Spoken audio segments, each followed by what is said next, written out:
Perkenalkan, nama saya Maritza, Pendidikan Agama Islam, Fakultas Tarbiyah dan Ilmu Keguruan. Pada video kali ini saya akan menjelaskan tentang moderasi beragama. Ada A3 yang akan saya bahas pada video kali ini, yaitu pengertian moderasi beragama, yang kedua, mengapa moderasi beragama itu penting, dan ketiga, 4 indikator moderasi beragama. Yang pertama, pengertian moderasi beragama. Moderasi adalah sikap atau cara memandang yang mengedepankan keseimbangan, toleransi, dan keadilan dalam menghadapi perbedaan. Nah, jadi moderasi itu adalah sikap atau cara memandang yang mengedepankan perbedaan. Jadi suatu lingkungan pasti ada yang namanya berbeda-beda suku, berbeda-beda bangsa, berbeda-beda agama. Nah, moderasi ini itu mengajarkan kita bagaimana sih cara kita bertoleransi kepada suku tersebut, bagaimana sih cara kita memandang perbedaan dalam lingkungan kita tersebut. Maka dari itu kita harus menanamkan dalam diri kita, yaitu namanya toleransi. Dalam konteks sosial dan beragama, moderasi mengajak setiap individu untuk tidak menyatakan hal yang ekstrim, baik dalam bentuk yang berlebihan atau radikal maupun terlalu longgar atau disebut dengan liberal. Nah, moderasi itu mengajak setiap individu untuk tidak mengatakan atau mengeluarkan kata-kata yang tidak seharusnya kita keluarkan, atau yang seharusnya tidak harus dan tidak pantas untuk kita keluarkan. Nah, maka dari itu, tanamkanlah dalam diri kita namanya menghargai atau yang disebut dengan toleransi. Yang kedua, mengapa moderasi beragama itu penting? Moderasi beragama itu penting karena berperan dalam menciptakan keharmonisan, keadilan, dan perdamaian di tengah masyarakat yang penuh keberagaman. Seperti yang saya sebutkan sebelumnya, bahwasannya kita ini berada di dalam berbagai macam suku, bangsa, dan agama. Nah, di dalam moderasi itu penting untuk menciptakan keharmonisan, keadilan di dalam masyarakat. Maka dari itu, kita harus menanamkan toleransi agar terciptalah keharmonisan di dalam masyarakat tersebut. Jika tidak kita menciptakan keharmonisan tersebut, maka terjadilah perpecahan atau disebut dengan konflik. Nah, dalam kehidupan sehari-hari, sikap moderat membantu menjaga keseimbangan, menghindari konflik, dan membangun hubungan yang lebih baik dengan orang lain. Nah, jika kita menanamkan yang namanya moderasi atau toleransi kepada masyarakat kita, pastinya konflik atau perpecahan tersebut tidak akan terjadi karena kita menanamkan toleransi tersebut. Nah, jadi moderasi itu penting agar membangun hubungan yang lebih baik kepada orang lain. Yang ketiga, indikator moderasi beragama, yaitu kebangsaan.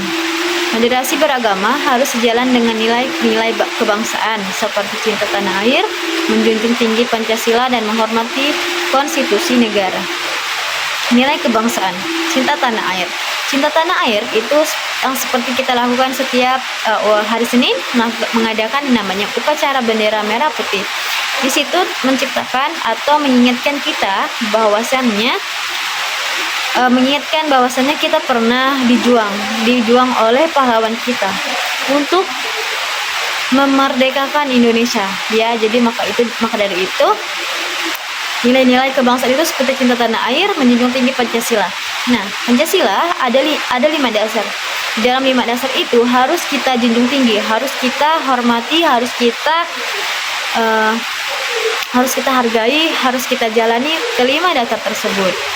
Yang kedua, ada namanya anti kekerasan. Menolak segala bentuk kekerasan baik fisik maupun verbal dalam menyelesaikan perbedaan pandangan atau konflik. Nah, anti kekerasan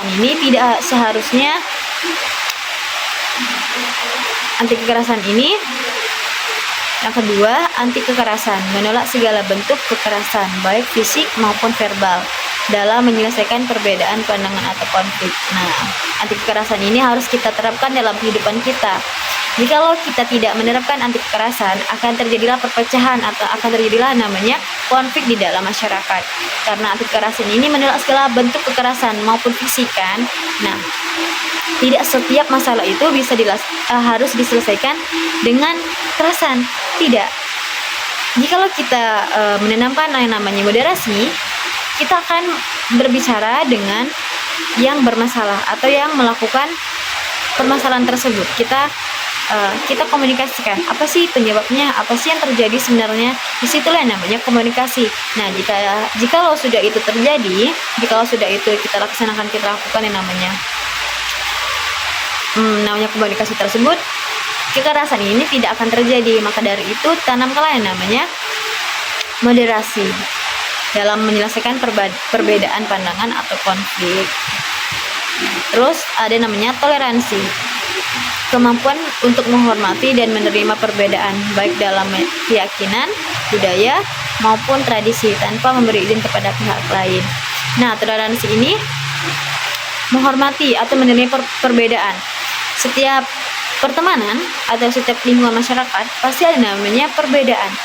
Nah, dengan inilah yang harus kita tanamkan yang namanya toleransi, untuk menghargai. Di dalam pertemanan ada namanya mungkin berbeda warna kulit atau berbeda pendapat. Jikalau kita tidak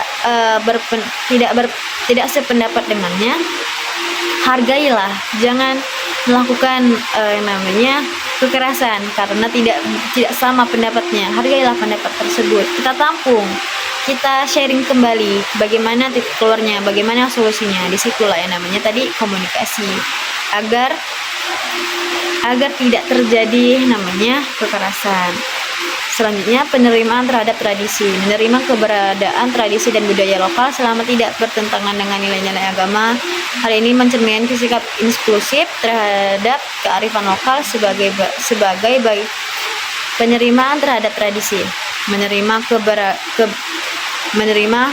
Penerimaan terhadap tradisi, menerima keberadaan tradisi dan budaya lokal selama tidak bertentangan dengan nilai-nilai agama.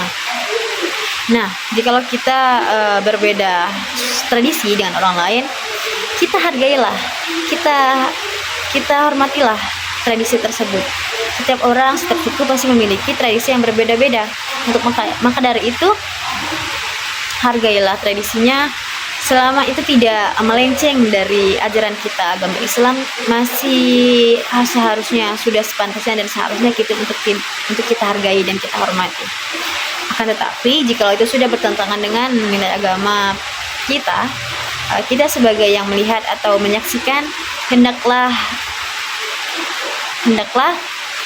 untuk menegur atau seperti bertanya, ini tradisi apa, ini bagaimana tradisinya. Tidak langsung mengejat tradisi orang itu salah, tidak. Seharusnya kita masih merangkul, kita masih mengingatkan bahwasannya tradisi itu salah jikalau sudah melenceng dari agama kita, agama Islam. Mungkin hanya itu yang dapat saya sampaikan, kurang lebihnya saya mohon maaf. Jika ada pertanyaan, silakan bertanya di kolom komentar. Sampai jumpa, bye.